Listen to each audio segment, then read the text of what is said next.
Welcome to the 58th episode of the Lessons from the Cockpit show. I am your host, Mark Hasera, and for over 60 years, my passion has been everything aviation. On the Lessons from the Cockpit show, we talk to some of the most incredible and amazing pilots, aircrew members, maintainers, and aviation enthusiasts from all over the world. We want to hear their stories, but more importantly, what did they learn from these extreme and extraordinary military, commercial, and even general aviation flying operations? This gives you, our listeners, a better understanding of how does the aviation world work and improves critical thinking skills both in the air and on the ground. Many of these stories you're hearing for the very first time. This episode is sponsored by Tanker Pilot, Lessons from the Cockpit, found in all 4 formats on Amazon: hardback, softback, Kindle, and Audible. 32 pictures are also included in the book with a foreword by Rush Limbaugh. I wrote the book to get the air refueling story out. So go buy Amazon and pick up a copy of Tanker Pilot, Lessons from the Cockpit, which is where this show got its name. I want to give another shout out to all of my TikTok and YouTube followers. I appreciate you guys coming by and seeing videos. Haven't put one up for a while because I've been sick and lost my voice. This week you'll see some new videos on both TikTok and YouTube. Today I've got another story I've wanted to tell for a long time. As most of you know, I flew KC-135s for almost 25 years. And I started out in Strategic Air Command during the Reagan years. Very hot Cold War, I guess you could say. So what I'm going to do is tell you, what was it like being part of Strategic Air Command during the Reagan era and being on alert every third week with 6 nuclear-armed FB-111s and 5 KC-135s on alert in the cage. So grab an adult beverage of your choice, sit down, strap in, and let's talk about Strategic Air Command nuclear operations during the Reagan Cold War and the end of the Soviet Union. My focus for this episode is strictly going to be my experience from 1985 at the height of the Reagan Cold War with Gorbachev to 1990 when we came off of nuclear alert after, I think, 40 years of having airplanes armed, ready to go in minutes with nuclear weapons and their tankers to refuel them. And a little bit later on in this episode, I'm going to discuss, I think it's September of 1987, where we had a scenario that was pretty scary because of the locations of the Soviet submarines, which reduced our reaction time and how we handled that. So my focus for today, where every third week I would be in an underground bunker with a bunch of my best friends on nuclear alert. First of all, how did I end up at Pease Air Force Base? Well, when you're in pilot training, you fill out what's called a dream sheet. I knew that I wasn't going to get fighters. I had struggled all the way through pilot training with a lot of different things. I couldn't do fix-to-fix in T-38s. I had problems when I was in T-37s. I was going to finish in the back of the class. I'd gotten washed back to another class because of my performance. So I knew I was going to end up in Strategic Air Command pretty early in my pilot training career. Being realistic, if I'm going to Strategic Air Command, I want to fly tankers. I wanted to fly 707s ever since I was a kid. Still love the airplane. I'm sorry we don't see them anymore, but I loved flying the KC-135 because it was a childhood dream to do this. Filling out my dream sheet, I put West Coast SAC bases, I think my first 4 priorities. My parents were living in Hollister, California at the time. There were plenty of Strategic Air Command bases throughout California to pick from. March, Beale were at the top of the list. Well, they said I had to put down an East Coast base. And I literally went and looked on a map and said, where is there a Strategic Air Command base near a beach? I had grown up on the beach. My mom didn't get rid of her surfboards till she was in her 60s. I am a beach baby and I wanted to be near the beach. Looking at all the East Coast bases, I found one literally right on the beach. And that was Pease Air Force Base in Portsmouth, New Hampshire. I put that I think number 4 or 5. Well, on our assignment night at pilot training, I was the first one to get my assignment and they said, KC-135. Okay, expected that. Good. Flying an airplane that I love. and always wanted to fly. And then they go, where are you going? And they show Pease. And I go, wow, not what I expected, but I guess this will be cool. My T-38 instructor, Marcus Carlton, if you are out there, please contact me. I want to find you in the worst way to express my gratitude for helping me get through pilot training. He was a B-52 guy. And Marcus Carlton came up to me with a Coors 24-pack box on his head with holes drilled out for his eyes and on the sides for his ears to hold it in place. And he came up to me and he said the most fascinating thing. He said, Sluggo, I would sell one of my kids to go to Pease Air Force Base. And I looked at him with a straight face and I said, Captain Carlton, I put Pease down simply because it was on the East Coast near a beach. I have no idea what this place is. I'm from California. I was hoping to go to a California base. And he had this look of shock under this box when I said that to him. He goes, are you crazy out of your mind? Do you have any idea where you're going? And I said, no, I really don't. And he said, this is one of my top places I would like to go. I said, why? First of all, it has FB-111s, not B-52s. You're not going to be dealing with this bomber mentality because the FB-111s are fighter bombers. Yes, they're nuclear bombers, but there's a whole different culture when you're dealing with the FB-111 folks. And he was correct. I didn't understand that when he was telling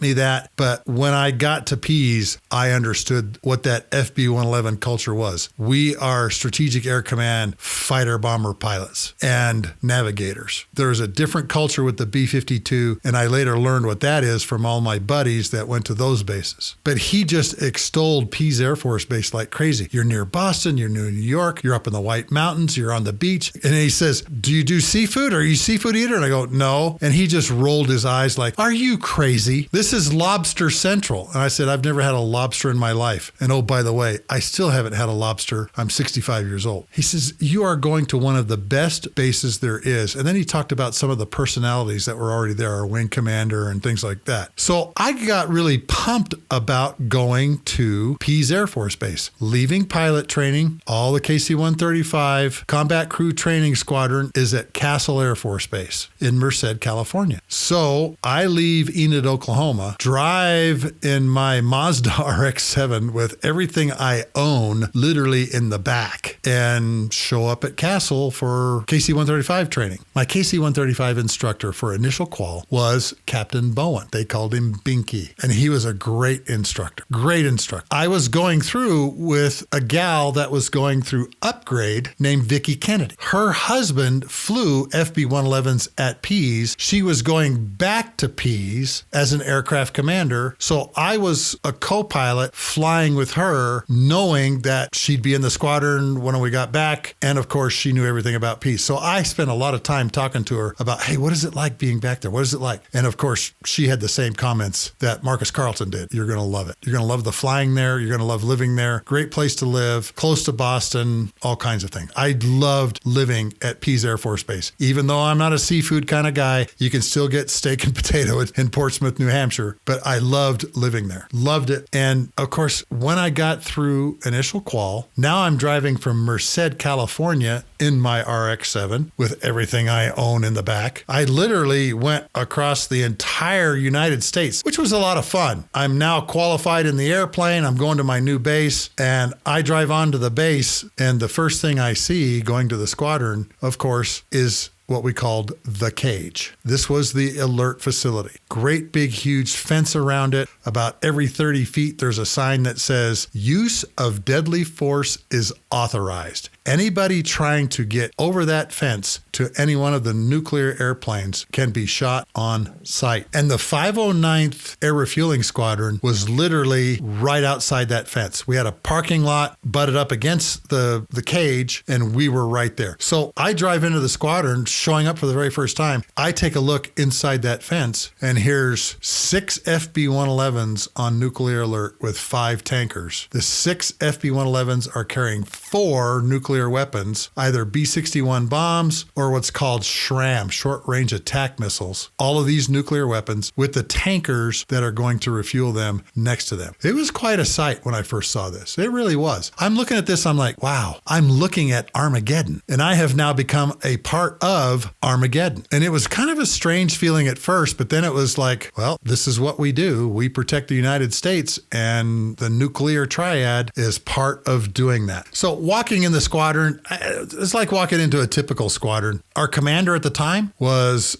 a lieutenant colonel by the name of Dave Roll, who I still in touch with, and welcomes me to the squadron. You start certification next week. So let me talk about certification. Every aircrew member goes through a certification process for whatever is on their what's called DOC statement. Description of capabilities, I think is what it stands for. Ours being nuclear alert, conventional air refueling, we had to go through a certification process. Basically, it's mission qualification goes through this. If you're flying F-15s, C-130s, AWACS, doesn't matter. There is an aircrew qualification that you have to go through before you are designated what's called mission ready. Strategic Air Command's certification process was pretty rigorous, actually, because, again, we're dealing with nukes. So the following week, I go to a building that has literally a bank vault inside of it, and we called it the vault to begin my certification to become an emergency war order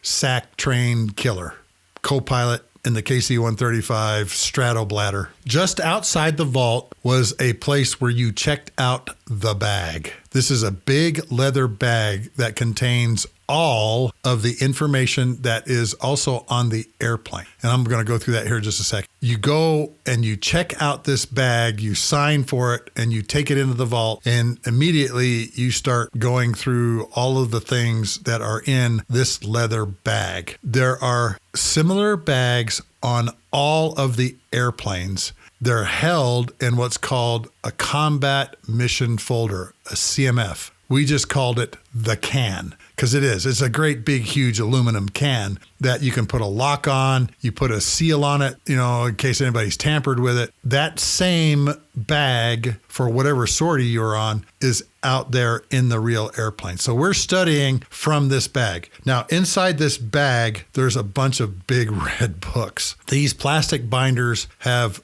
all of the procedures and all of the messages, route of flight, those kinds of things. There's also the Red Book, which is Strategic Air Command Operations. You are to know that by heart. All of the testing that's done on that is done to 100%. Now, when you're going through your certification process, you're able to take this test by looking stuff up in the book. As you become more experienced, that test got a lot harder. But as a brand new co-pilot, my aircraft commander was going to be in charge, and I was not expected to know everything cold, but I still had to pass this test. For Strategic Air Command, the bombers, of course, had a different type of bag because they're going to targets, they're dropping nuclear bombs. We had FB-111s at our place. These are low-level, very fast strike airplane carrying, like I said, B-61 nuclear bombs or SRAMs, short-range attack missiles. The B-52s at this time were carrying the air-launched cruise missiles at some of these other bases that were around the region, such as Loring and Grissom and Griffiths. But the two FB-111 bases were at Pease and Plattsburgh. That's the only place FB-111s were located in Strategic Air Command. East Coast, out over the Atlantic, you can pretty much imagine where these bombers were going to go. Now, at Pease Air Force Base, we had the KC-135A models in the 509th, but we had the 157th Guard flying E models down the ramp. And there was always at least, I think, one E model, sometimes two, that were inside the cage on alert also. They had a better fuel offload capability. So some of the FB-111s that were going farther were matched to the E models. Now, A models, the old water wagon, we're underpowered by a whole lot, and we're carrying a lot of gas. So all of the tanker procedures are in this red book in a chapter that we had to know cold. And that was the first thing that we started on. Had this long briefing about all the different procedures. everything from being on alert, going out to the airplane every morning, doing the pre-flight checks, what you did if you got a message for starting engines, taxi message to the end of the runway, and a takeoff message. All of those procedures were in this red Strategic Air Command Operations book, along with these other binders that had the messages, all the things the navigator needed for the flight plans, route of flight, all those kinds of things. The message binder pretty much guided you through everything. There were a series of messages inside this red binder that you'd have on one side what it was supposed to be, and then of course the command post would communicate to you a series of letters and numbers, and the navigator would fill those in with his grease pencil. He'd look up in the binder what message was being conveyed. The one message you never wanted to hear was 101. We're going to war. We're going to nuclear war in this case. I don't know if I'm saying anything out of line here. I'm sure all of this has changed by now with the modern communications that we didn't have in the 80s. But this book contained all of those messages, and they told you exactly what you were supposed to do. And if you want a really good story about how this works, then go read my chapter in Tanker Pilot called Klaxon, Klaxon, Klaxon, because I kind of lay out what a nuclear mission is. And I must have written this very well, because a number of people have said to me, "Did you guys really launch?" No. If you read the last paragraph of the chapter, it says, we didn't launch, but this is an actual scenario, and it was a scary one, and that's the one in September of 87 I'm going to talk about here in a minute. This certification, I think, went on for about 4 weeks, 3 to 4 weeks. You were there every day studying more. Primary mission in Strategic Air Command was the Single Integrated Operations Plan, or the SIOP. Now, the SIOP, obviously, every year would go through revisions, and you'd have to learn new code words, new preambles, new messages. Things would change. That was done pretty much on a yearly basis. And if I remember right, the revisions would always come out in October of every year. Sometimes it'd stay the same. Sometimes there were big changes that required you to go, okay, got to study this and put this to memory now. But those revisions were done at Strategic Air Command headquarters, and it always involved the bombers. Now, one of the things that our FB-111s had was a particular type of mission that was called Giant Lance. And because of the FB-111 and its capabilities to carry nuclear weapons a long way, go in low, fast, any weather, night or day, we had what was called this Giant Lance mission. And what it entailed was taking like a single FB-111, maybe two, and their mated tankers, and going in and showing somebody, you use chemical weapons, this is what we got, here's our big stick. And there are a number of countries that we had these Giant Lance missions for. The B-52s also had the same thing, because at this time period, like I mentioned, they're carrying air-launched cruise missiles. I understand during the 1972 Arab-Israeli War, the Russians were sending down some weapons of mass destruction, and President Nixon actually launched a couple of B-52s on Giant Lance messages.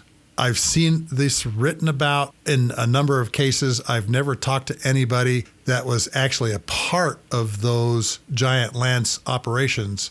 That was one particular subset mission that we had where we could go and show nuclear force at some particular country. And if all of you remember, during the Reagan years, there was one Middle Eastern country and one Middle Eastern leader that was always causing problems for Ronald Reagan, and that was Gaddafi in Libya. At the end of this 4-week certification process, again, you're still flying during this time. You're on the schedule, maintaining your currencies, but you're spending a lot of time in this bank vault studying all of these procedures for the different types of missions that we were doing. Each of the tanker sorties were mated to their bombers based on priority of their targets. So we had sortie 101, 102, 103, 104, 105, 106, sometimes 107. And you were mated to your FB-111 based on the priority of the FB-111 targets. And those priorities were important when it came time to do what's called double ARP, Alert Aircraft Repositioning Plan. In other words, things were so dicey that you actually had nuclear airplanes at the end of the runway waiting to take off. And in September of 87, as I mentioned, we actually went to cockpit alert for, I think, 3 or 4 days. Pilots and the air crews were in the cockpit waiting to take off. And this was because of the threat posed by those Soviet submarines, because the Soviet Union was dying and Gorbachev knew it. We all watched Reagan and Gorbachev at Reykjavik, and we were all thinking this could be really good because that means we wouldn't have to do this anymore. But of course, they came out of Reykjavik with no deal. And it wasn't until a couple years later that finally Gorbachev gave it up, the Soviet Union dissolved, and we started taking airplanes off alert. At the end of the certification study, you went before either the wing commander, vice wing commander, or the wing DO. He would give you a scenario, and you would go through all of these operations as the wing commander signing you off for your certification. As a co-pilot, you weren't expected to know these things real cold. So when I first showed up for my initial certification, I was again put with Kathy Kennedy. And of course, she's the aircraft commander. She needs to know all this stuff, but she'd been there. She'd been doing this for a couple years. And this was her upgrade to aircraft commander. So they look at the aircraft commander and, of course, the bomber folks a little more intensely because they're leading the show. When I became an aircraft commander, I had to do the recert all over again, which was fine. And I did well. You always certified in front of the wing commander, the vice wing commander, or the wing DO. They would sign a piece of paper that said, Lieutenant Mark Hacera is now certified in his EWO mission, which meant you can now go on alert. Before going on my first alert tour, I was assigned an aircrew. Bulldozer was my aircraft commander. Actually, he was an instructor pilot, which was a great advantage for me because that meant we can do things in the airplane I couldn't do if I had a regular aircraft commander. Shep, our navigator. Kenny, our boom. Fun flying with all these guys. Great crew. Brand new co-pilot. So they were watching me like a hawk. All of the air crews watched the new co-pilots, the brand new co-pilots, the Nuggets, very closely because we were always going to do something stupid. And I was no different. I did some pretty stupid things flying the airplane. I was just learning too. So Bulldozer being an IP allowed us to do emergencies in the airplane. So as a new co-pilot, I could do simulated engine out, all these different emergencies that we could do in the airplane that they don't do anymore. By the way, they do it in the sim now, which was a great advantage for me. So going on alert for the very first time was a little, I approached it with some fear and trepidation because I didn't know what to expect on my first alert tour. You go into this cage and there's an entrapment area. They check your badge, then they let you through the entrapment area. You go inside, there's a desk there with the alert facility coordinator, and you're given a room number. And then you go down to your room and you plop all your stuff down. Now, our alert facility was created when there was B-52s and tankers at Pease Air Force Base. Now that there's FB-111s, we didn't have all of these air crews on alert. All of us had our own rooms, which was really cool. Dropping all my flight gear and personal gear on the floor. I'm there from Wednesday to Wednesday, 7 days. That was a typical alert tour at Pease. We'd be there from 8 o'clock Wednesday, and then the following Wednesday, we would leave probably around 9:15 after the changeover. You'd go out to the airplane with the off-coming crew. The navigators would change over the secrets, change locks, change seals. The boom operators would do their changeover. The co-pilots would do their changeover, which mostly meant making sure all of the emergency war order takeoff data was correct because we were loaded to the gills with gas. We could only take like a 2-knot tailwind and we'd have to switch around. Again, we're flying the old A models, the old water wagons, so we're very thrust deficient in these airplanes, but that's just the way it was with the A models. Our models, completely different. What was interesting about Pease is we had the 509th Air Refueling Squadron and we had the E models too. So there was like 5 A models and an E model on alert with a guard crew. Do all of this at the airplane. The off-going crew would have all their stuff out in their cars, and then they would take off. And then we, as the oncoming air crews, would immediately go to the vault again and do our EWO study. The instructors for the EWO study would say, okay, here's the current highlighted areas of Strategic Air Command operations. And then we'd study for a while, look at everything. And then they would give us some type of scenario where we had to show our emergency war order SIOP knowledge. And we were usually there for about 2 hours. So we'd get back to the alert facility about 10:30 or so. And 11 o'clock is when the cafeteria would open. There were Air Force airmen, sergeants that worked behind the counter in food services. And you'd have everything from lasagna to steaks to all the hamburgers and hot dogs you could possibly eat. French fries for lunch, breakfast, typical breakfast in the morning, eggs, bacon, sausage, hash browns, orange juice. That was mine. And then at night, some main course and of course, big salad bar. We did not suffer for food while we were on alert. And you could go up there and get apples and oranges and some other goodies out of the cafeteria pretty much 24/7. I believe lunch was from 11 to 1, dinner was from like 4 to 6, breakfast was from 8 to 10. Folks that were cooking for us were in fact really, really good at what they did. A lot of them had been to the Air Force Culinary School. Really good stuff. It just depended on how hungry I was.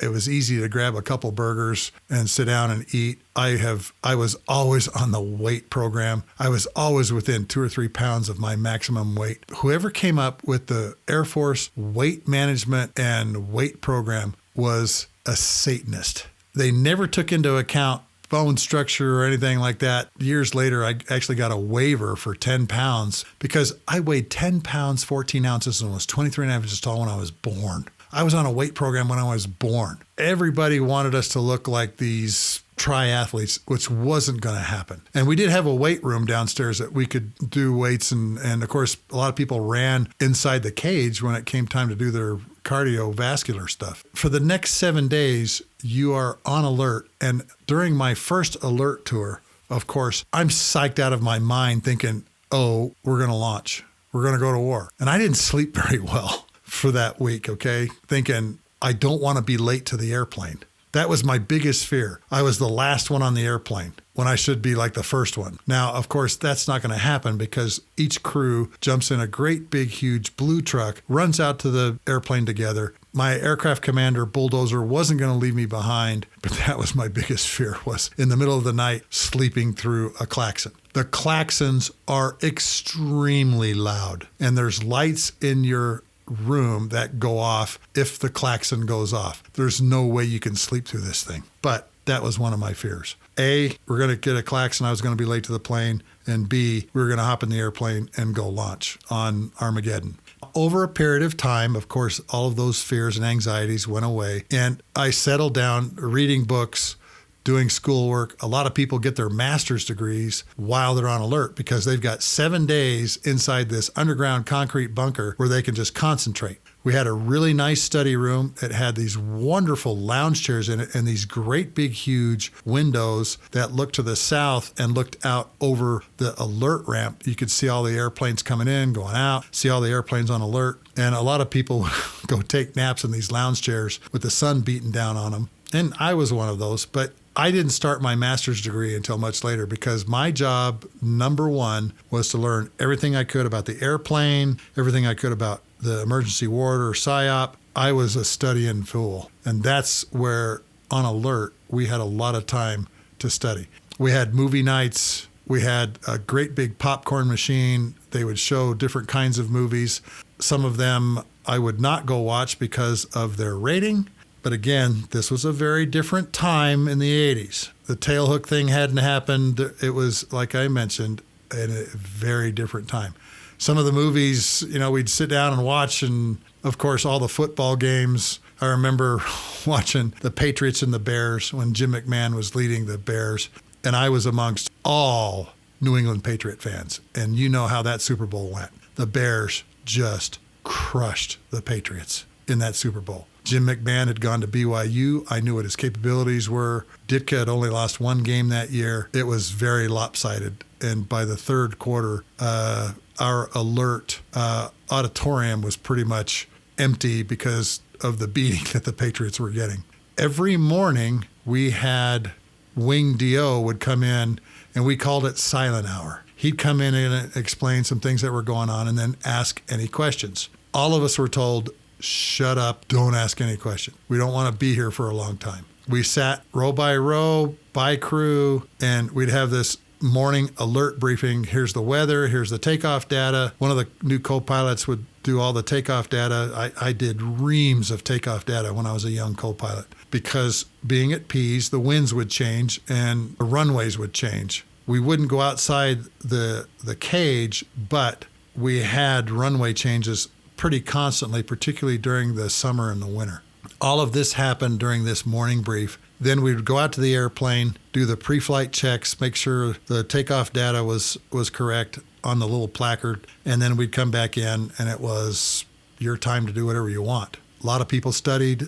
There was some really good Monopoly tournaments while it was on alert, but for the most part, nothing really happened until September of 1987. And this became one of our training scenarios about a month after it happened. What happened during this time period with the Soviet Union starting to disintegrate? Gorbachev was flexing his muscles. We had Bear bombers that would leave Murmansk, fly down the eastern seaboard, loaded with nuclear weapons, flying off our coast with these cruise missiles, and they would land at Cuba. Weren't real concerned about those because Canadian Hornets would intercept them. The F-16s out of Vermont would intercept them. This time there was actually F-106s out of New Jersey that would intercept them, and they were pretty much escorted all the way down the East Coast. The thing that got really scary was the submarines. And there was a particular submarine that was a fairly new conversion. It was called a Yankee Notch, and it was loaded with cruise missiles. And they normally were down around Bermuda and the Caribbean. But during this time period, in order to increase the pressure on the United States, Gorbachev had put a Delta-class sub near Greenland, on the east side of Greenland.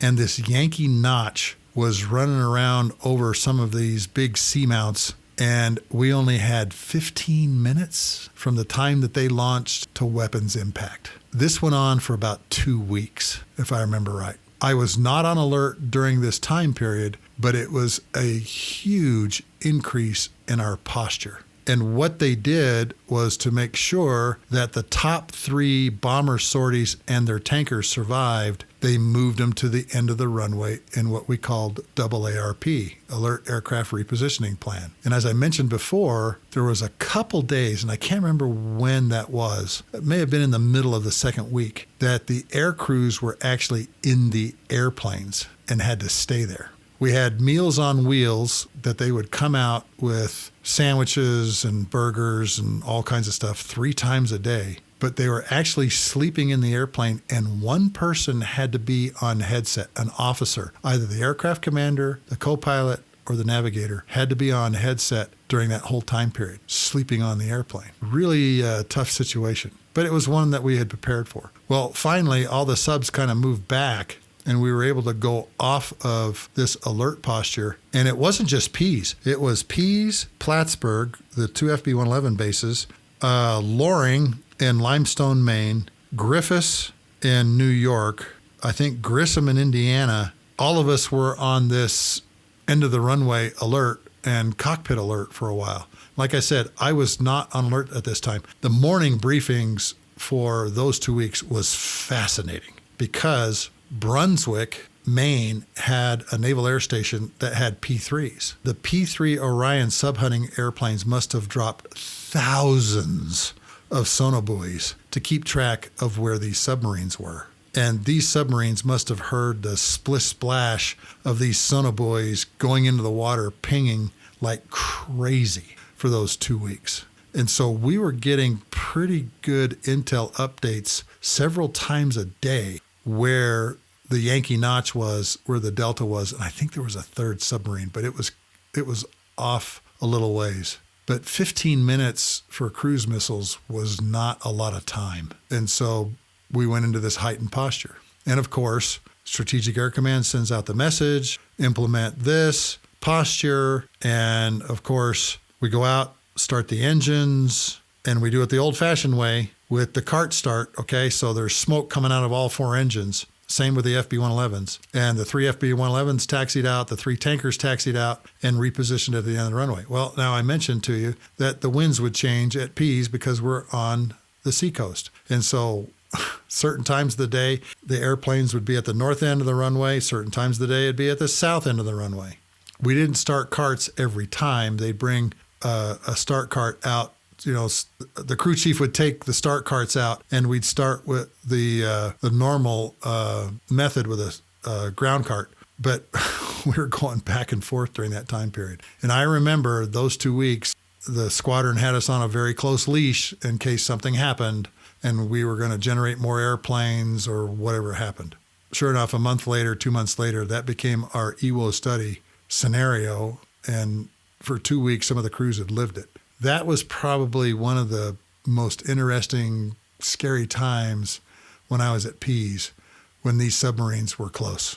So during these Wednesday to Wednesday alert tours, if you're a new co-pilot or a new aircraft commander, you kept yourself pretty busy studying alert procedures, route of flight, timing, all those kinds of things. Now, it wasn't uncommon that we would have on an alert tour some type of exercise.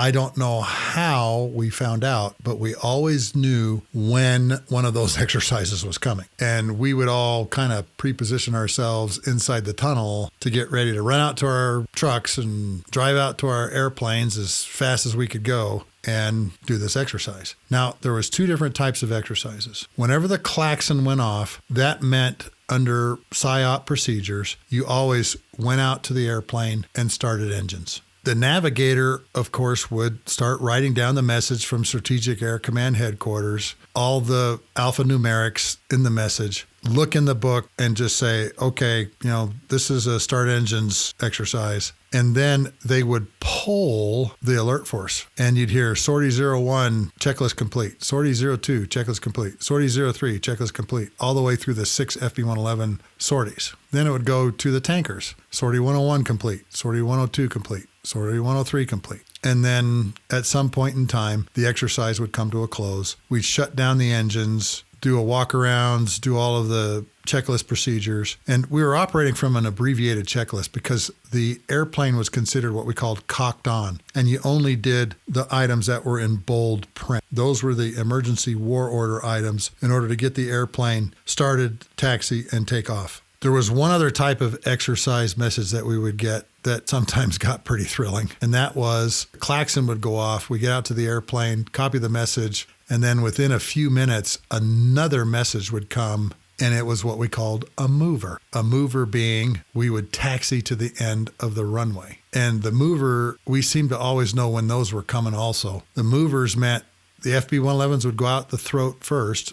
And so I want you to picture this when I say throat. You're living in this great big huge cage with use of deadly force authorized, young airmen, kids in the towers with all kinds of different machine guns, ARs, M16s, everything guarding this place. One end of the alert cage was always open, and that was called the throat. And that's where all the airplanes would taxi out of. When we got a mover, the message would come through and it says, okay, it's a mover, taxi, and we do all the taxi checklists and everything and get ready to go out. The FBs obviously would go out first, then the tankers would go out. We'd all line up on the end of the runway, push the throttles up, not start the water, and simulate like we were taking off, and then immediately slow down, pull off on the first taxiway, and then go back down the taxiway through the throat and reposition all the airplanes. The FB-111s were in drive-throughs, so you couldn't see them by satellite on alert. These drive-throughs are still there to this day. I went back there a couple of years ago and actually stood with my friend Joe Modolo in one of them, just thinking, oh my gosh, I can't believe these are still here. The alert facility was completely gone, but the drive-throughs were still there, and some commercial or FOB, civilian FOB, took them over, but they still had the drive-throughs for the FB-111s there. I think there was one missing,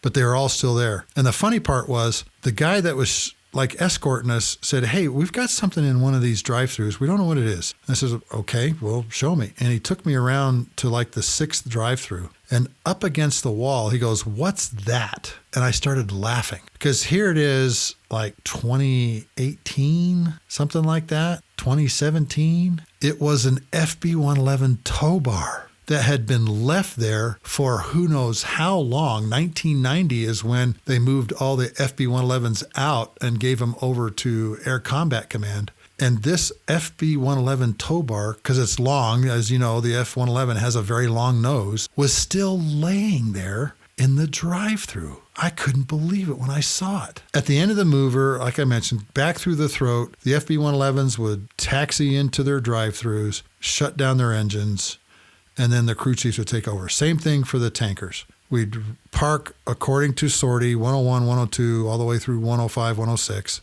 and we'd shut the airplane down and then leave it in that cocked-on configuration so that all we had to do is come out and throw the battery switch, throw the starter switches, and everything's going. The crew chiefs would swap out the old start cartridges for new ones. And I remember we had to check all of the circuit breakers to make sure that they all worked, to make sure that the engines would fire these things off. There was a whole checklist procedure after any alert start or mover that we went through to make sure the jets are all cocked back on. And then at some point in time, we'd call back to the command post and say, hey, checklist complete. And then they'd clear us back into the alert facility. Now, like I said, these exercises didn't happen every alert tour. But most of the time, we knew within 48 hours, 24 hours, that there was going to be some type of exercise on, like, say, Friday afternoon. And we would be ready to go out and do whatever we needed to do. And we would all gather in the tunnel inside the doors, getting ready to go do whatever we needed to do. I'm going to touch on some of the missions that we ended up doing, too, off of Nuclear Alert. I've already mentioned Giant Lance, and Giant Lance was nothing more than we're going to go nuke a particular country to send a message. During the Reagan years, all of you know who our threats were at that time period. The Soviet Union obviously being the biggest one. China had nukes. Muammar Gaddafi had chemical weapons, biological weapons. Iraq had chemical weapons, biological weapons. Anybody that had any form of weapons of mass destruction could possibly be a target for a Giant Lance type mission. The biggest mission we had, obviously, is just full out nuclear war.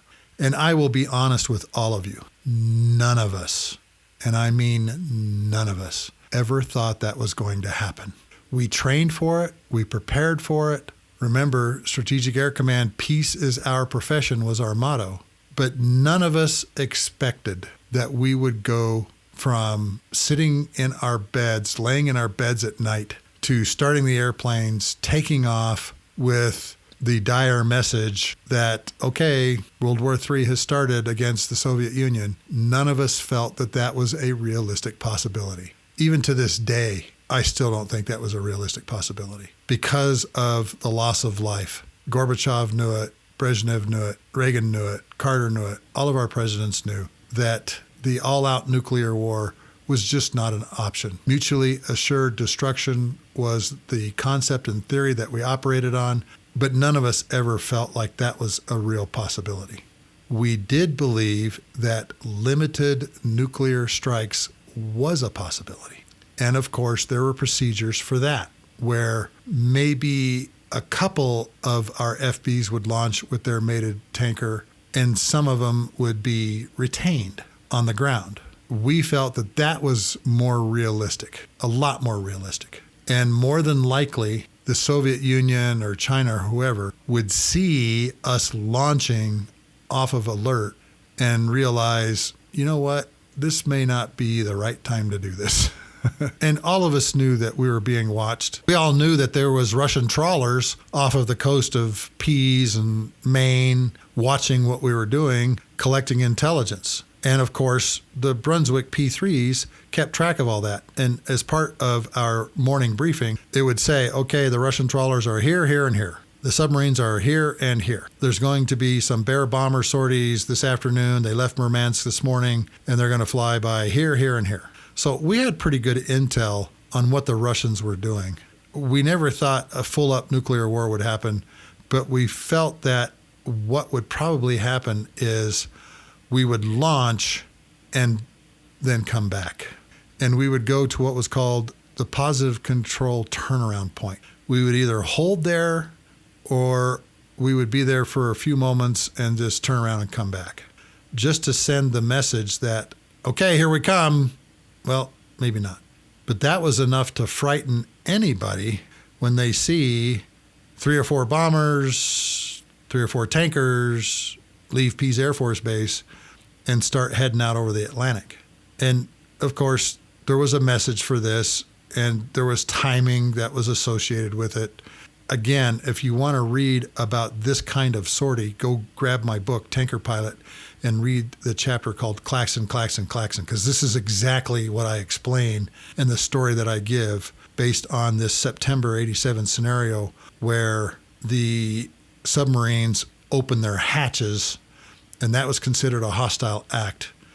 And of course, you could hear them flooding the fast attack submarines in the United States Navy. Great sonar. We had sonar planted on the surface of the ocean that would catch all this. We had a pretty good idea of where the Russians were and what they were up to. Now comes a history lesson. As the Soviet Union is disintegrating and coming apart, we realize that we're wasting a lot of time and resources on this full-up nuclear alert. And our capability statements are starting to change. And now the FB-111s have also picked up a conventional mission or missions. They would constantly go to red flag exercises in Canada, things like that, even go to Europe sometimes and do things over there. Even though the SIOP was our focus, the F-111s had conventional tasking that soon outweighed the SIOP. What this meant was we were dropping a lot of inert bombs off of our FB-111s. And if I remember right, there was an island not too far from the base that was a live drop range. I can't remember where it was, but there's actually a lot of pictures of our really dark green and brown F-111s, the paint scheme that they had later in life, dropping 500-pound snake eyes on this live drop island somewhere in New England off the coast of either Massachusetts or New Jersey or something. I can't remember where. But one of the cool things is the FB-111 had legs. It could go far. One day we got a really strange mission for our wing and its FB-111s. There was a gentleman, I believe, in Oklahoma that needed a heart transplant. The problem was they had the heart up in one of Boston's hospitals or something like that. And there was a real critical time for that heart being out of a chest cavity. And they were looking at options. How are we going to move this thing? Well, somebody somewhere said, oh, why don't we do this? And we actually got a message at our command post saying, generate an FB-111 and a tanker that can carry this human heart down to, I think it was Oklahoma, and go as fast as they can, because I think it was only a 2-hour window that they had. Of course, they had the heart packed in ice and everything.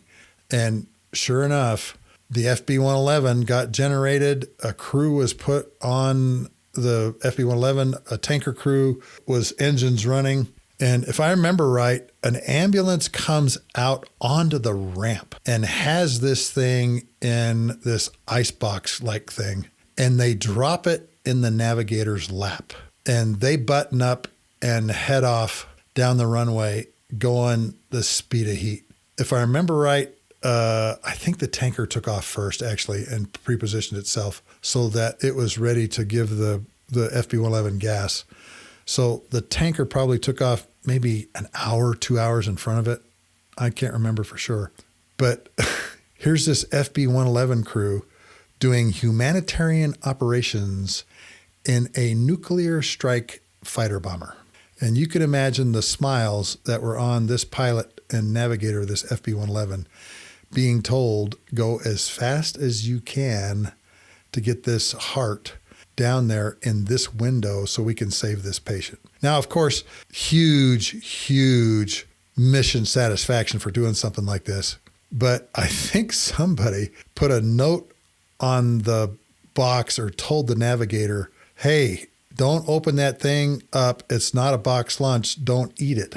which I thought was pretty funny. But you can go look this up. I've seen it on the web, that a 509th Bomb Wing FB-111 races down to Oklahoma or Texas with this heart in a very narrow window to keep that heart alive so that they could put it in this guy's chest and keep him alive. Well, they pull it off, and they're up in the 40s, I think, going supersonic, like 1.1, 1.2. They come down out of altitude to refuel behind the KC-135, get their gas, like 60,000 pounds. They go back up into the 40s, do their high-speed run again, and land in I can't remember, Tulsa or Oklahoma City. There was another ambulance waiting in, I think, Tulsa or Oklahoma City for this ice chest that has this heart in it, and they go screaming off the airfield and go to the hospital, and they put the heart in the guy, and sure enough, saved his life.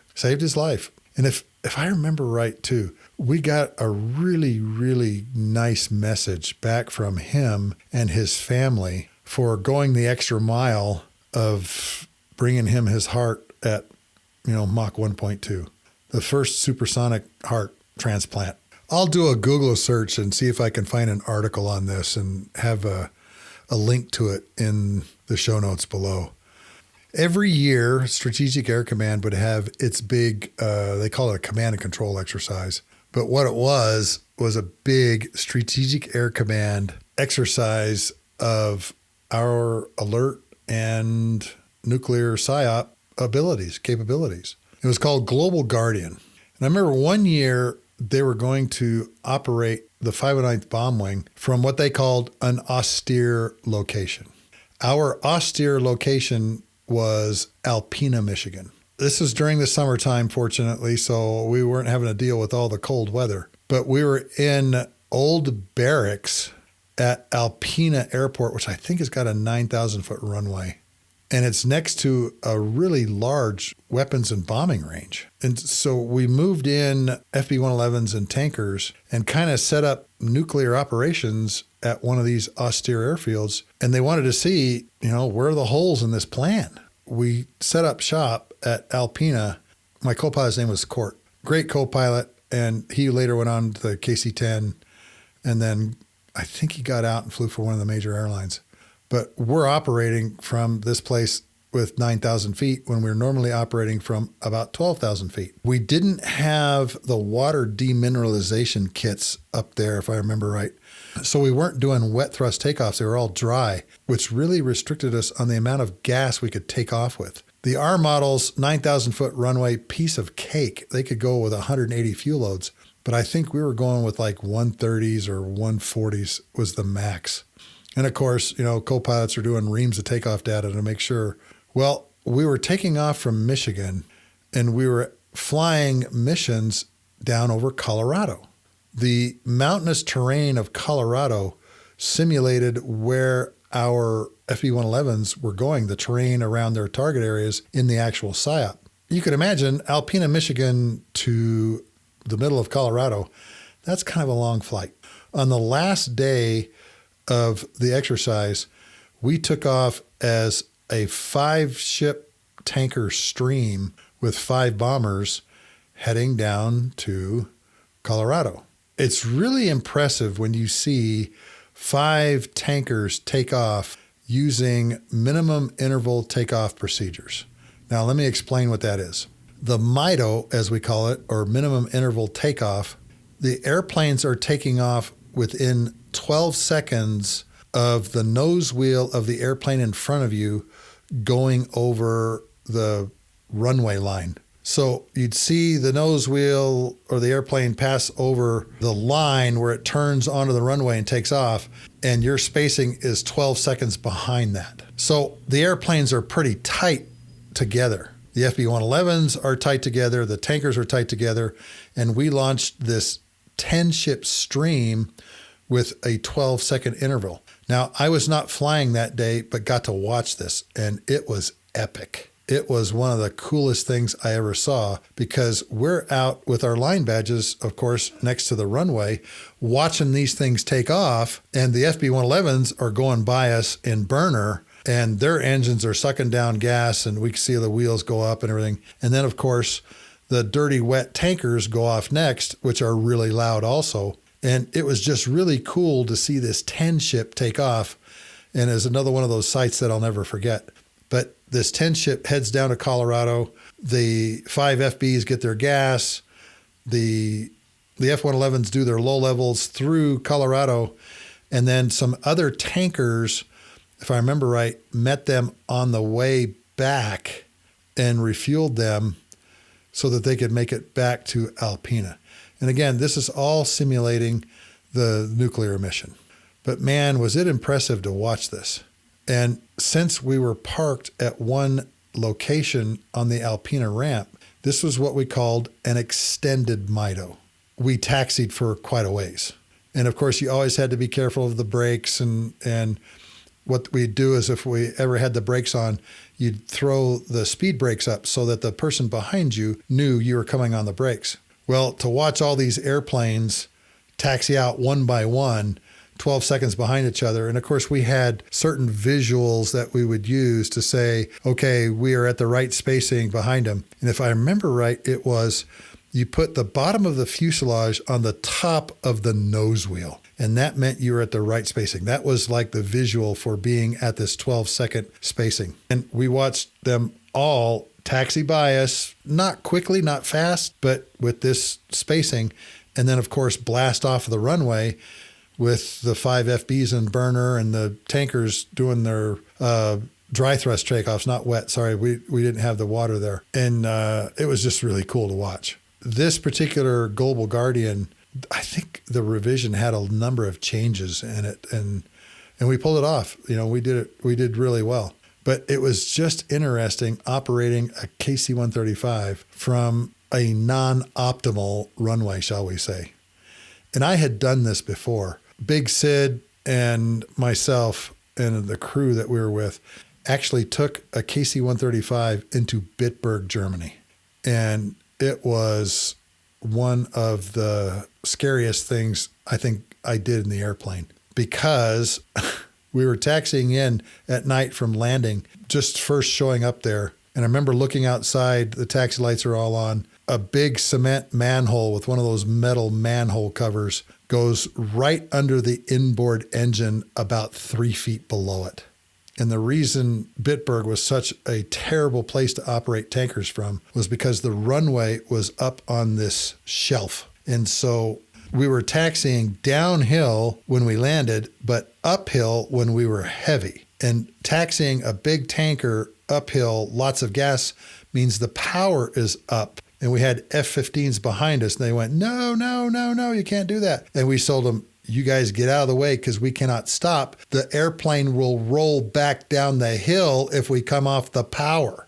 And as we went around the corner to go on the runway, we realized our wings went through the end of runway safety check area and would have completely wiped out any F-15s that were there. Having all of this knowledge of operating from a 9,000-foot runway was going through my mind when we were at Alpena, and it was just not a great place to operate from, either Bitburg or Alpena. But we did it. Sleeping in these open World War II barracks was kind of interesting, with shower stalls and other crazy things. We had a mess tent where we'd go eat at, and if you weren't flying, you were fishing. A lot of guys had looked up Alpena before we left and found out that the lakes and rivers around Alpena, which there's a lot of them, had bigmouth bass in them. And some of the guys and gals were fishing for bigmouth bass, caught some very big ones too, brought them back and grilled them up. We had a big fish fry one night. Again, I am not a fish person nor a lobster person. I was happy with my burgers and dogs. But this is a typical exercise. This was an atypical exercise simply because we went someplace that we normally didn't operate from, because usually we would be at a big SAC base.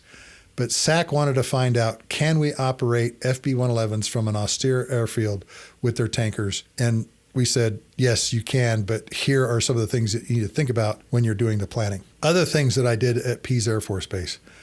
We had what we called business efforts. And what a business effort was, everybody needs air refueling training. Whether you're in fighters, C-141s, C-5s, whatever it is, you have to get AR qualification. And so we went to some pretty cool places on these business efforts. One in particular, I remember, we went to Barksdale and we were refueling out over the water. We had one track, I think, that went from Arkansas through Louisiana and then out over the Gulf of Mexico that the C-141s were using to get their air refueling qualification for either the co-pilots or the upgrading aircraft commanders. And we were doing this in the afternoon. And it was just cool to, fly, over Arkansas, Louisiana, and then out over the Gulf of Mexico for quite a ways, and then turn around and we'd land at Barksdale. Now, during this trip, a very tragic thing happened, and that was a KC-10 blew up on the ramp. And there was a crew chief in the back who succumbed. Really sad thing. And I remember standing on the ramp and feeling the shockwave of that thing blowing up, hitting me in the chest. And like I said, very tragic experience. But one of the things that we did on our business efforts was people would call us, give us their credit card numbers, and tell us, bring us lobster, fresh lobster. And a gal, Mags was her name, that I had been through squadron officer school with, was working as an engineer at Edwards. And she found out that we were coming. And so she called me and says, bring me 100 pounds of lobster. And I said, you got it. And the cool thing was Saunders Lobster Pound delivered right to base operations because the guy that owned the taxi service was a retired sergeant or something like that. So this taxi would pull up outside base operations with 2 or 3 of these coolers full. We call them 1-pound chicks. So there's 100 lobster in the back of the airplane. And I remember flying out to Edwards Air Force Base and going back and checking on the lobster, making sure that they're alive and kicking. And of course, we landed at Edwards Air Force Base. Mags was there to meet us with a truck, and we downloaded these 3 big, huge ice chests of these lobsters. In the case of Barksdale, we wouldn't exchange credit cards. We would exchange for Gulf shrimp. We brought down 2 great big coolers of lobster and went home with 2 great big coolers of Gulf shrimp. And it was just a way, I'll scratch your back, you scratch mine. It's the crews taking care of other crews and taking care of each other. But that was one of the great things about being in the tanker is we had plenty of room to, put these things, on the floor and strap them down. So these business efforts out at Edwards Air Force Base was incredible because of the number of airplanes that would come up to refuel. We would establish over Tehachapi Mountains, and we were down kind of low because, and most of you have been out there, know there's a great big, huge windmill farm out there along those mountains.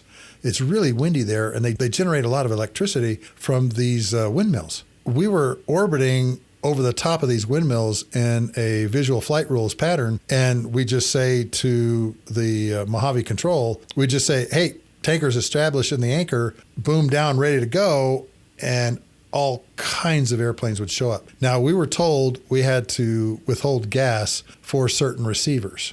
Every other day, we were doing the B-1, which was taking 100,000 pounds. Off of the coast of California, they were doing fuel transfer checks because there had been an accident where the test pilot for Rockwell had gotten killed when the CG went out of balance and the airplane crashed. So they were doing a lot of that. That was, I think, Tuesdays and Thursdays, 100,000 pound offload, pretty good size offload, but that allowed them to go out and do all these different transfer tests and everything. But most of the time, it was all these different kinds of fighters. And of course, I've got my camera with me. I'm taking pictures of a lot of crazy airplanes coming up next to us. And 2 in particular were Israeli F-16D, I think they're called Baraks. We're doing testing for having what's called a GBU-15 glide bomb on one side and the data link pod to steer the bomb on the other side. And they were doing all kinds of envelope testing to make sure that the airplane wouldn't go out of control. And on the tail end of each one of these airplanes, they had a spin recovery chute on a little tripod that was attached to the airplane. I just remember seeing those. I had A-7s, F-16s, F-4s, all kinds of airplanes coming up to the tanker getting gas. And it was a free-for-all, which was kind of typical for being out at Edwards. There were 2 other things that we did in the tanker during this time period of the Reagan Cold War era. And we would go to Tanker Task Force. One was in the Pacific on the island of Guam. One was on England at RAF Fairford in the Cotswolds. My first one was to Guam with Mike Bulldozer, and a really fun place to go. Anderson Air Force Base, of course, big base, lots of places to park B-52s. At that time, they had a bomb squadron on the base, the 43rd, that had a conventional mission. And what was funny was you could be downtown and you'd hear a B-52 and you went, where in the world is it? And you'd look offshore and you'd see a B-52 at 500 feet, a couple miles offshore, going up to the Farallon Islands to drop bombs. Now, in the Pacific Tanker Task Force, you did a lot of different things. You could be involved in what was called Cope Thunder in the Philippines, which is like Red Flag at Nellis. You'd go up to the Korean Peninsula, which we did. I learned about getting tailor-made suits up there then, which was fantastic. $180 for a brand new fitted suit, 2 pairs of pants, and a vest. $180. This was before the Olympics were there. And we were up there for a week refueling the F4s of the 51st Wing for their ORI. But for the most part, it was flying A models. We had missions to refuel the B-52s, but that was about it. The R models were just showing up, and of course they got all the missions, the really good missions, because of the amount of gas they could carry. The European Tanker Task Force out of Fairford was also a lot of fun, and that's how we ended up at Bitburg. They were training the Belgian F-16 pilots how to refuel at night, and they had Hahn Air Force Base F-16 pilots in the back seat kind of helping them out. The first 2 nights, we had a lot of emergency separations because, again, we're doing this at night. There was 3 anchor areas, if I remember right, Heidi, Sandy, and Erica, all of them controlled by GCI. And we would just show up and just say, okay, the boom's down. And all kinds of airplanes would come up to do opportune refueling. We are not allowed to do that kind of refueling in the States. Opportune refueling was strictly verboten in the States. But over Germany, different matter. And I remember one night we had F4s on the boom, F-111s behind us, and I think F-15s behind them, all in 1 mile trail behind each other, so going back 3 miles, because they were trying to get their night contact currency. And of course, we were trying to be as accommodating as we could. We'd give them a squirt of gas as much as we could, but the gas was kind of withheld for the Belgians. But these were really terrific sorties, and we went into Bitburg because they wanted to know, is this a good place to operate tankers from? And our report says, absolutely not. Do not put another tanker in here because of the terrain features, the hills at both ends of the runway, having to taxi through EOR, all these kinds of things. And it was just not a good place for tankers to operate from. So these tanker task forces, I think there was another one in Zaragoza, and there was also one at Keflavik, because as the Bear bombers would come down, they'd launch F-15s and an AWACS to follow it, and the tankers would always go with them. And one of our boom operators got a really, really good video of a Bear bomber siding right up next to the tanker, and you could hear the props in his video from inside the KC-135. So those were the European Tanker Task Force. Those were great missions. Fun to get away, go eat English food, go eat German food. Matter of fact, the hotel that we stayed at with Big Sid and our crew was called the Waldorf Eiffel, and there was a zoo behind it. And every morning these deer would start barking. We'd be flying through the night, and then at like 6 o'clock, 7 o'clock, these deer would start barking and wake us all up. Years later, in 2016, I wanted to take Valerie and Travis, who was accompanying us on our trip to Europe, to the Bitburg Spangdahlem area. We actually stayed at Spangdahlem, but we went to Bitburg. And we had dinner in the Waldorf Eiffel. Fabulous food. Now, Bitburg had long since been closed. There's like car dealerships in the hardened aircraft shelters now, stores that operate from inside the hardened aircraft shelters now. But I wanted to go up into the tower, and I got permission to walk up about 17 flights of stairs just to see this place. And it was amazing because it was completely devoid of airplanes. And I remember looking out at the hill going up to the runway that we had to have the power up on and the brakes coming down from it. And on the ramp was a Russian airplane, a Russian prop like a yak. And I thought, well, isn't this interesting? This used to be a big F-15 base, and now the only airplane here is a Russian yak. And I've got car dealerships and rental car dealerships inside all these hardened aircraft shelters. The BX and commissary had been taken over by, I can't remember the name of the real famous grocery store there, but they had taken over all that. It was just really interesting to go back to that place, decades later and see it. The only other task I tell you about, of course, is red flag at Nellis. We'd go out there for 2 weeks. It was just a hoot, particularly over the weekend. We'd be there over a weekend. We wouldn't be flying. And of course, you're downtown eating at all the good places to eat. We usually went with the FB-111s, but every once in a while, we got tagged to go simply because we were a tanker unit. These were 3-ship, 4-ship missions out to Caliente, refueling all kinds of different fighters, F-15s, F-15Es, of course, our FB-111s or F-111s, EF-111s. And red flag was to prepare you for conventional combat. And we didn't do enough of those kinds of missions. We were so focused on the SIOP that when it came time to do Desert Storm, Strategic Air Command tankers really didn't have a lot of conventional experience working with AWACS, working with the carrier battle groups and E-2 Hawkeyes and ground control intercept. And we should have been doing a lot more of that. Now, the guys at Kadena and Mildenhall, completely different. That's all they did. That was their bread and butter, was these conventional missions. Unfortunately, I had a couple months at Kadena before I went to Desert Storm, refueling the 15s, working with the AWACS. But I think that was one of the items that we kind of fell short on, was the tankers. Strategic Air Command kept the tankers focused on the SIOP when we should have been a balance of the conventional mission at the same time too. Red flag at Nellis. I don't think Red Flag Alaska or Cope Thunder Alaska was running yet. Being in Vegas, of course, going to what's called the petting zoo, where they had all of this Soviet equipment there, including fighters and missiles and everything, was also a lot of fun. And we had our security clearances and got all kinds of really cool capabilities briefings from the folks there at Nellis. We were always in Caliente. We would refuel. We weren't part of the exercises, really. They couldn't attack the tankers and make us retrograde, any of those kinds of things. We were just strictly kind of a white force.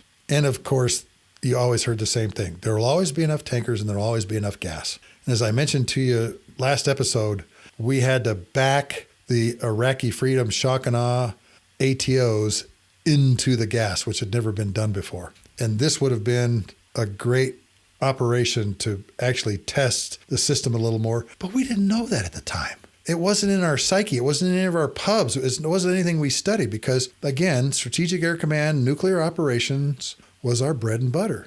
Actually, it should have been about a 50-50 split for the tankers, but, that's hindsight.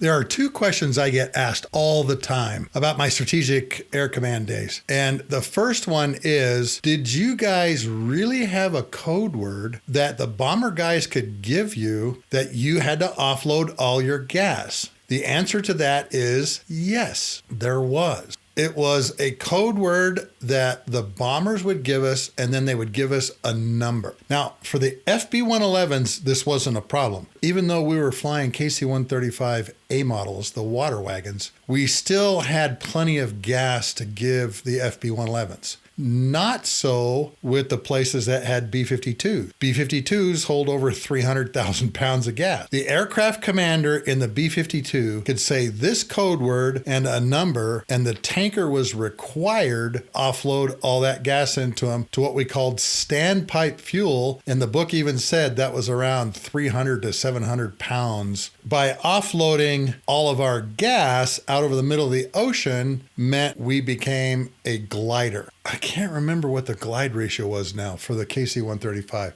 but it was ridiculous, okay? And it was like for 10,000 feet, we could go like 35 miles or something like that. So yes, there was a code word where we had to offload all of our gas into the bomber. Did we think that any of the bombers were going to do this? We didn't know. We had FB-111s. A lot of my B-52 buds said, hey, sorry, Sluggo, this is our job to put fire and steel on target. And we would crash into the ocean, glide into the ocean from 21 or 28,000 feet because we were out of gas. We had life support stuff on board, but those of you that have sailed the Atlantic know it is extremely cold, and we were not wearing dry suits. So it was pretty much a one-way trip for us. And that had been in that SAC Ops regulation for I don't know how long. When I was researching my book, I found out why KC-135 guys are always called tanker toads, TOAD. TOAD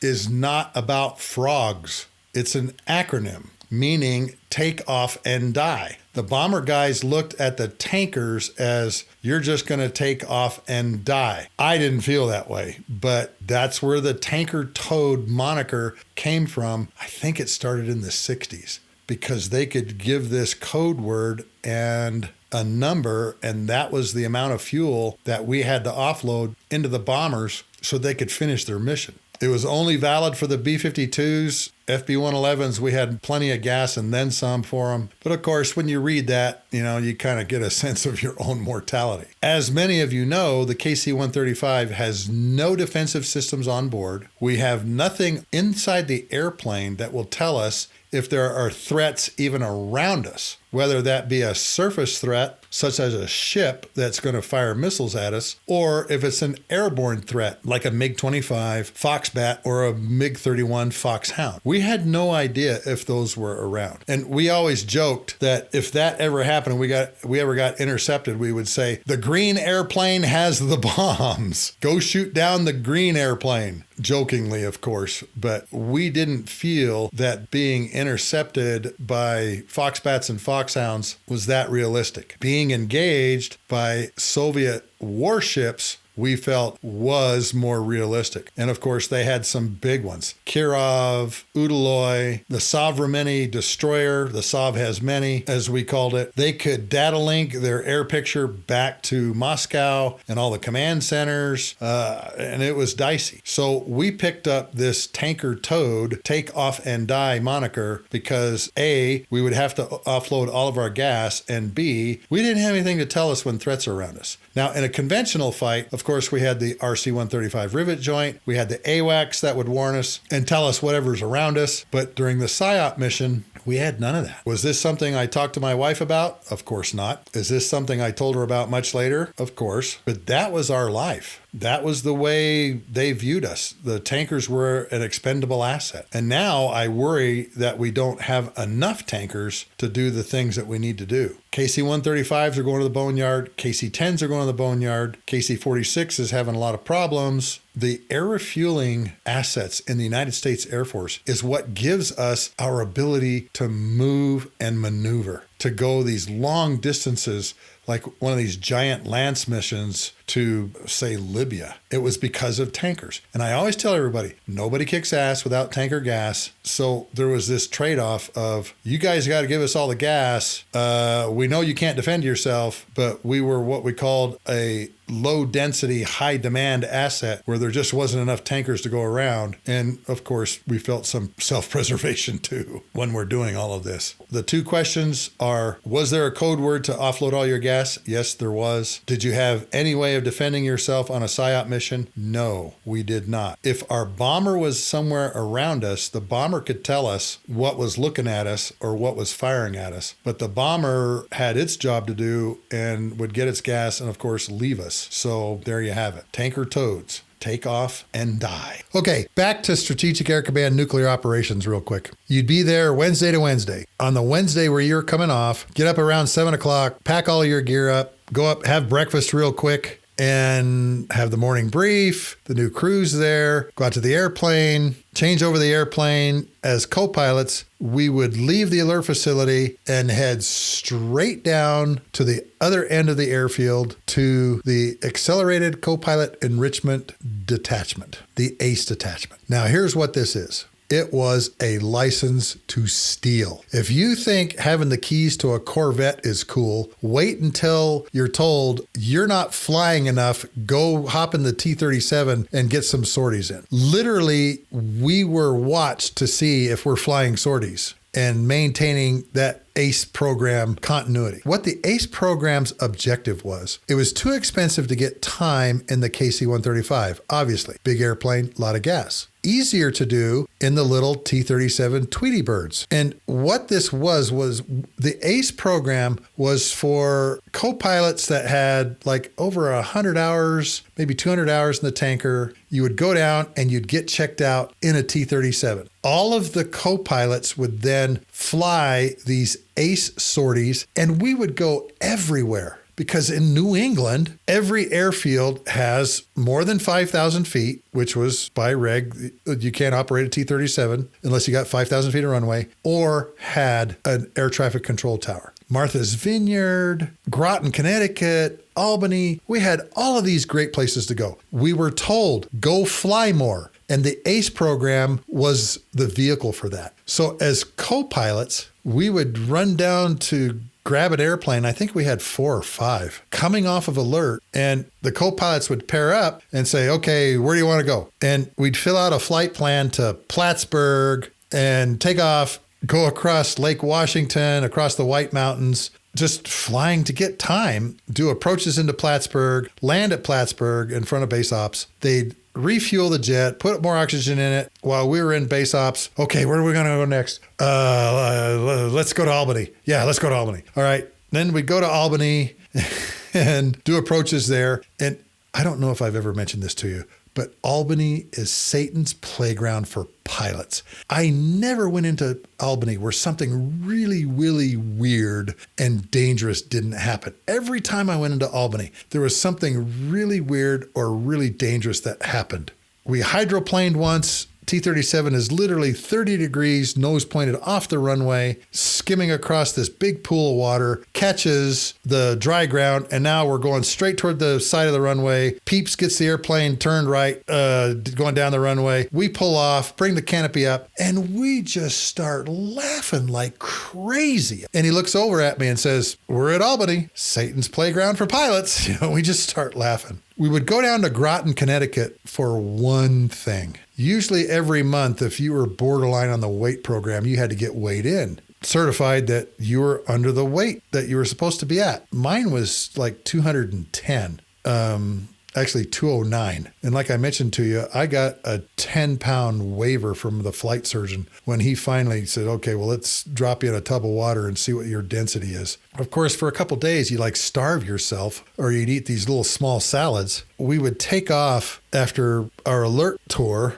and Groton, Connecticut, after you weighed in, was always a place you wanted to go. There was, at the FBO down there, a great, great grill. I don't know the name of it, but it had this thing on the menu called a cheeseburger club sandwich. And oh my gosh, folks, it was fabulous. So it had ham, a burger, cheese, mounds of bacon, and it was 2 stories tall. And because we were military, they gave us a military discount, and I think it was just $10 for a medium drink, fries, and this cheeseburger club sandwich. The squadron leadership knew what we were doing. Those of us that were on the Fat Boy program. Okay, we're going to go like down to Boston and do approaches at Martha's Vineyard, and then we're going to land at Groton and get gas. And I remember my squadron commander saying to me, oh, going to go get a cheeseburger club sandwich, are you? Sir, I can neither confirm nor deny that I'm going to Groton, Connecticut for a cheeseburger club sandwich. But folks, these things were fabulous. I don't know if that FBO is still there with that grill in it, but man, these things were delicious. Tomato, lettuce, pickles, ham, bacon, hamburger patty, 2 stories tall like a Big Mac. I mean, it was huge. It was about 4 or 5 inches tall. And so you'd get your grease level back up, get back in the airplane, and then go to Albany or Plattsburgh or somewhere,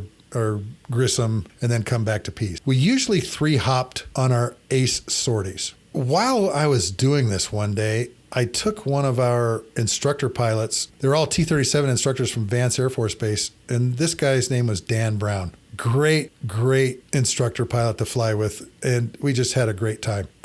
Doug, we had 2 Dougs and Dan that were there. And one day I told Dan, I said, Dan, you know what? Let's do a VFR leg, okay? Let's like fly over the White Mountains and drop into Plattsburgh, or into, better yet, into Burlington at the guard unit. And so we planned out this low-level route that would take us across Lake Washington, across the White Mountains during the fall when the colors were absolutely brilliant. Or during the wintertime, we could see when all the ski resorts were full. And we could see which ski resort was not full, which one was. By the time we came back, we would actually post a ski report in the ACE building and in the alert facility saying, hey, this one's full, this one's not, go to this one this weekend. Oh, by the way, there's new snow at this one, all these kinds of things, okay? Yes, doing this on the government dime, but at that time period, it was the Reagan period where we had lots of money and we were doing these kinds of things and we were being told, go fly, go fly, go fly. The ACE program, once you got 1,000 hours and you upgraded aircraft commander, they took you out of the ACE program. I met Val toward the end of my ACE career and wasn't flying enough. Squadron commander pulled me aside and says, hey, I know you're dating this gal. I know you spent a lot of time in Boston, but they haven't seen you down at the ACE detachment for a week. You know, go down and get a couple sorties in after your mission planning today, get your currency back up, and off I'd go. So when we came off the alert tour or on mission planning days where we were mission planning for the next day's flight, the co-pilots, when they were done with mission planning, run down to the ACE detachment and go fly in a T-37, 1 or 2 hops, maybe 3, and go get one of these cheeseburger club sandwiches to get our grease level back up after we've been weighed in. Well, folks, that's the Reagan era Strategic Air Command, nuclear operations, conventional operations, as both bombers and as a tanker guy flying my first 5 years at Pease Air Force Base. This was a wonderful time in my career. I spent 5 years there, met my wife down in Boston, a party I didn't want to go to, stood her up on our first date. I tell all my friends our courtship involved nuclear weapons. This was a great time to be alive in the Air Force because Reagan was just throwing all kinds of money at the military, flying to all these great places, doing all these great things. Thanks for listening to this episode of the Lessons from the Cockpit Show, episode number 58. This episode is sponsored by the book Tanker Pilot, Lessons from the Cockpit. This is how we get our financial backing for this show, folks. So go by Amazon and pick up a hardback, softback, Kindle, or Audible version of my book, Tanker Pilot. You could read more stories about tanker operations from Strategic Air Command all the way through Iraqi freedom and the Shock and Awe campaign. There's 32 pictures in the hardback that are in color. The softback, they're black and white. There's an extra file that you download with the Audible or the Kindle version that has all the pictures and the captions in it. I want to give another shout out to all of my YouTube channel and TikTok viewers and followers. Thank you very much for going by and taking a look at some of these crazy videos I put up. I've got to put some up probably here to show you what the FB-111 looks like when we're refueling. I appreciate all of you going by and viewing some of these shorts and TikTok videos that I'm doing. It means a lot to me, and I appreciate that a lot of my listeners are now coming through my TikTok link tree and obviously through YouTube. Folks, have a great weekend. I apologize that this came out 2 weeks late. I've been fighting some flu bug that has put me down hard. I've lost 10 pounds, and it just took me a while to do this. All of you have a great weekend and look forward to talking to you again on the Lessons from the Cockpit Show next week.